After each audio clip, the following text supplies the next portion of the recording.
સુરતમાં મહાનગરપાલિકાએ પોંક વડાના કેન્દ્રો પર સઘન કાર્યવાહી હાથ ધરી છે। શિયાળામાં વધતા પોંક વેચાણ વચ્ચે આરોગ્ય વિભાગ હરકતમાં આવ્યું છે।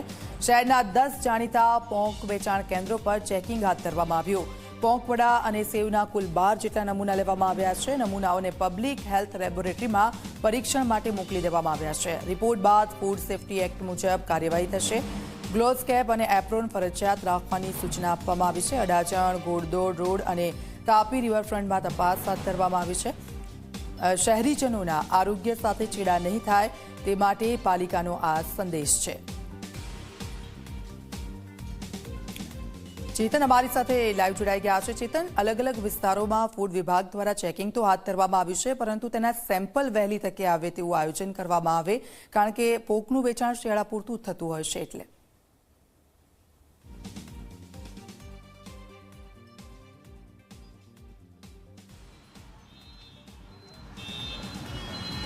જી બિલકુલથી ખાસ કરીને શિયાળાની સિઝન શરૂ થઈ ચૂકી છે અને ખાસ કરીને જે પોક છે તે પોકમાંથી પોક વડા અને વિવિધ પ્રકારની જે વાનગીઓ છે તે બનતી હોય છે અને રોજે રોજ હજારોની સંખ્યામાં જે ગ્રાહકો છે તે જે પોક વડા છે તે આરોગતા હોય છે। અને ખાસ કરીને જે રીતે સુરત આરોગ્ય વિભાગને છેલ્લા કેટલાય સમયથી ફરિયાદ મળી હતી કે જે પોક વડા વેચાઈ રહ્યા છે ક્યાંક ને ક્યાંક તેમાં પણ જે ભેળસેળ છે તે ભેળસેળ કરવામાં આવી રહી છે।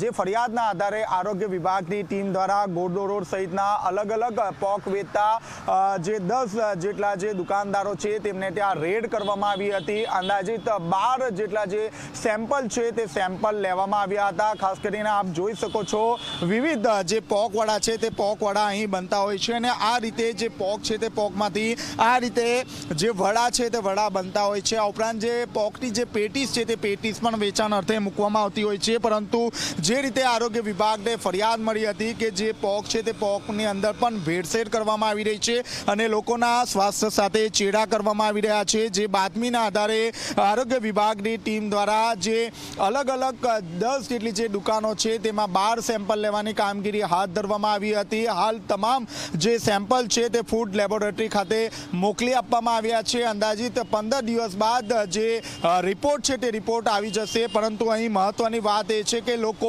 પોક અને પોકથી બનેલી અલગ અલગ જે વાનગીઓ છે તે આરોગી લેશે, ત્યારબાદ આરોગ્ય વિભાગ જે છે તે રિપોર્ટ રજૂ કરશે। લોકો આ જે પોક છે તે પોક આરોગી લીધા બાદ રિપોર્ટ આવશે ત્યારે જે લોકો છે તે લોકોમાં પણ રોષની લાગણી જોવા મળી રહી છે। જી સાથે અપડેટ્સ લેતા રહીશું। તો આરોગ્ય વિભાગની ટીમ દ્વારા પોકનું જ્યાં વેચાણ થતું હશે ત્યાં હાલ તો ચેક કરવામાં આવી રહ્યું છે।